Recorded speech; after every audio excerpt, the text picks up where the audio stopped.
महिलाओं को शक्ति हर महीने 2000 रुपये देने का हम वायदा कर रहे हैं। 500 रुपये गैस सिलेंडर के लिए हम देंगे।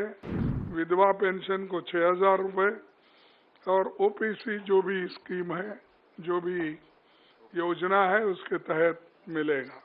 भर्ती विधान के तहत 2 लाख पक्की नौकरी युवाओं को हम देंगे। मैं सिर्फ इतना कहूंगा कि हमारे 7 पॉइंट जो है, वायदे जो है, इसको हम खासकर 7 वर्ग में इसका बंटवारा किया है। एक तो महिलाओं को शक्ति हर महीने 2000 रुपये देने का हम वायदा कर रहे हैं और 2000 रुपये देकर हम रहेंगे हमारी सरकार आने के बाद। 500 रुपये गैस सिलेंडर के लिए हम देंगे और मोदी जी की सरकार बढ़ाते जाती है, लेकिन हम उसको घटाते जाएंगे। दूसरा है सामाजिक सुरक्षा को बल, जैसा कि बुढ़ापा पेंशन है, दिव्यांग पेंशन है, विधवा पेंशन है और ओल्ड पेंशन स्कीम। ये इसको हम पूरा अनुष्ठान में लाएंगे, उसको इम्प्लीमेंट करेंगे।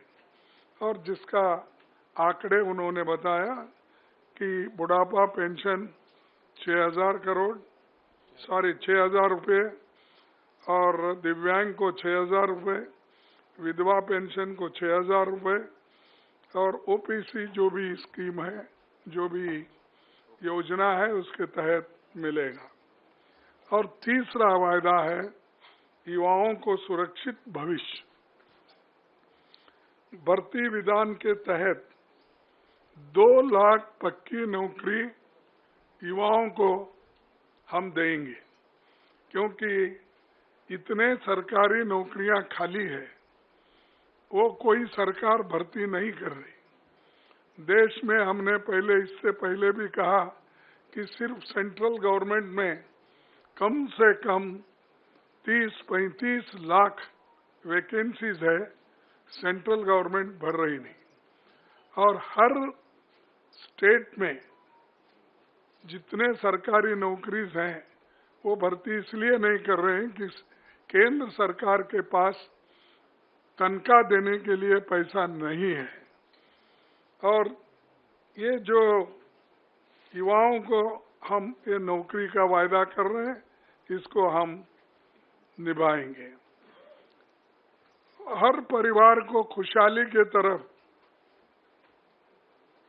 जाने के लिए 300 यूनिट की फ्री बिजली, ठीक है ना? 300 यूनिट की फ्री बिजली और 25 लाख तक मुफ्त इलाज, जैसा कि पहले हमारे भाई गहलोत ने राजस्थान में शुरू किया था, वैसा आज फिर हम हरियाणा में यही लागू करेंगे। तो ये दोनों भी जो फ्री बिजली और मुफ्त इलाज, ये बहुत ही पक्का है और गरीबों को इससे बहुत फायदा होगा, किसानों को भी फायदा होगा। और हमारा 5वां जो है, गरीबों को छत, 100 गज का प्लॉट और 3.5 लाख की लागत से 2 कमरों का मकान। तो ये देखिए जरा, ये कम होता है, क्योंकि 2 में क्या करना, उसके लिए बाद में सोचिए, क्योंकि पकाना किधर, सोना किधर। कम से कम एक किचन तो अगर रहा तो उसको ऐड कर दीजिए। हाँ, तो न फिर ठीक है, लेकिन देखिए, मैं अब तो फिर वायदा नहीं करता, क्योंकि आप अपने बजट को देखकर ये वायदे किए हैं। तो इसीलिए जब आपकी हालत सुधरेगी तो उस पर विचार कीजिए। फिर किसानों को समृद्धि, ये तो आप सभी को मालूम है, हम भी लड़ रहे हैं। राहुल गांधी जी भी एमएसपी के लिए बहुत लड़े, अभी भी लड़ रहे हैं। उसके अलावा एमएसपी की जो कानूनी गारंटी है, उसके लिए हम पार्लियामेंट में इलेक्शन में भी ये वायदा किया था। हमारे हरियाणा कांग्रेस कमेटी के आज के नेता लोग भी इस हरियाणा कांग्रेस का संकल्प पत्र में भी ये लिखा गया है, तो इस एमएसपी गारंटी का भी वो काम करेंगे।